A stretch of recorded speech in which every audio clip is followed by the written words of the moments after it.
Ashamaa harka fuune daawwattootaaf dhaggeeffattoota Finfinnee Maltiimiidiyaa nagaan keenya kabajaa bakka irraa nu hordoftan maratti isin qaqqabu jenna. Akkam jirtu? Oduu saammaaf qabanne isin biraan geenya haga xumuraatti nu waliin turaan afeerraa keenya. Jilli Paarlaamaa Afrikaa Kibbaa Itoophiyaa gale. Jilli Paarlaamaa Afrikaa Kibbaa Itoophiyaa waliin muuxannoo wal jijjiiruuf Itoophiyaa galuun ibsame.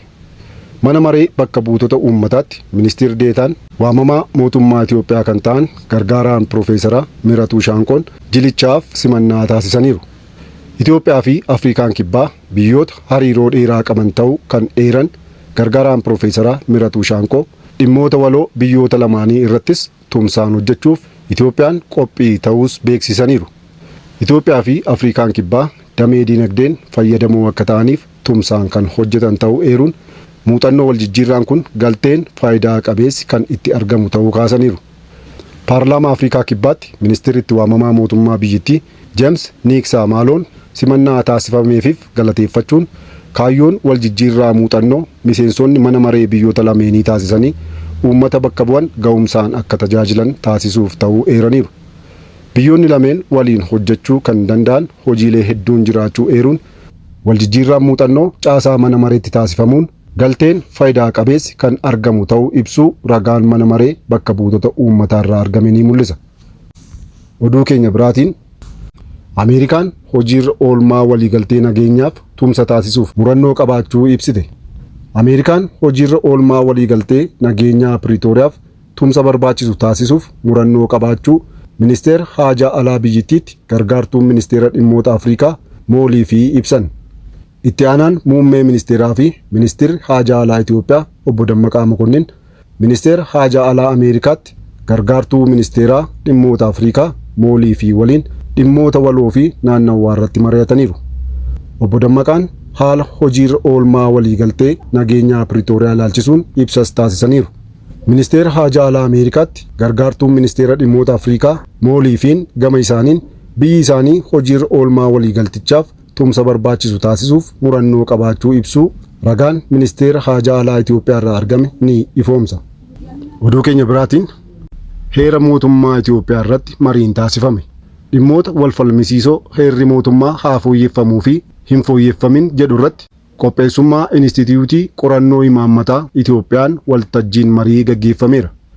Heerri mootummaa baroota sirnoota sadii booda fooyyeffamuu qaba. Yoo ta'es maal fa'i irratti fooyyeffama mata duree jedhuun bu'aan qorannoo qaamolee dhimmichi ilaallatuuf dhiyaateera.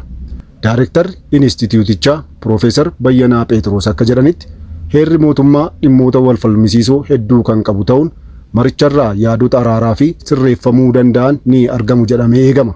Inistituutichi rakkoolee biyyaalessaa garaagaraaf qorannoo siyaasawaa gaggeessuun furmaata akka argatan hojjechaa jiraachuu dhaabbatichi erga hundeeffamees gumaacha taasise yaadachiisaniiru. Ministeer deetaan ministeera nageenyaa Dr. Siyyuum Masfin gama isaaniin heerri gonkumaa fooyyeffamuu hin qabu.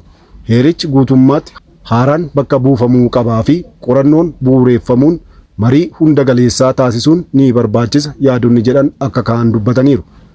Heerri mootummaa fooyyeffamuu hin qabuu fi guutummaatti haqamuu qaba kanneen jedhan akka heera mootummaatti fudhatama kan hin qabne ta'uu eeruun yaadi marii hunda galeessaan fooyyeffamuu qaba jedhu fudhatama kan qabuu fi filatamaa ta'uus himaniiru. Oduu keenya alaatti yoo ceenu Kiev diroonii fi misaayilaan haleelamte.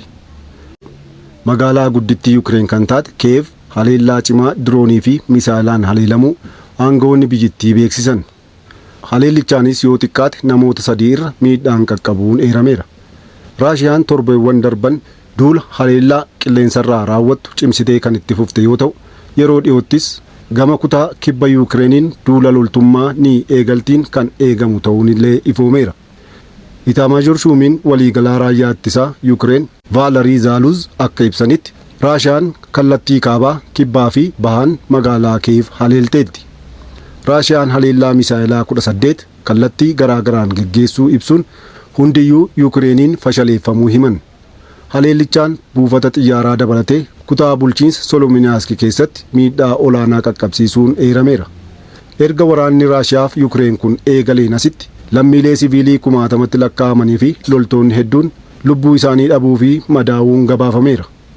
Egaan dhaggeeffattootaaf daawwattoota Finfinnee Maltiimiidiyaa oduun ammaaf jenne kana fakkaata ture. Waan nu hordoftaniif guddaa galatooma. Chaanaalii yuutuubii Finfinnee Maltiimiidiyaa laayik, sheer, sabiskiraayib godhaa. Finfinnee Maltiimiidiyaa madda seenaaf odeeffannooti.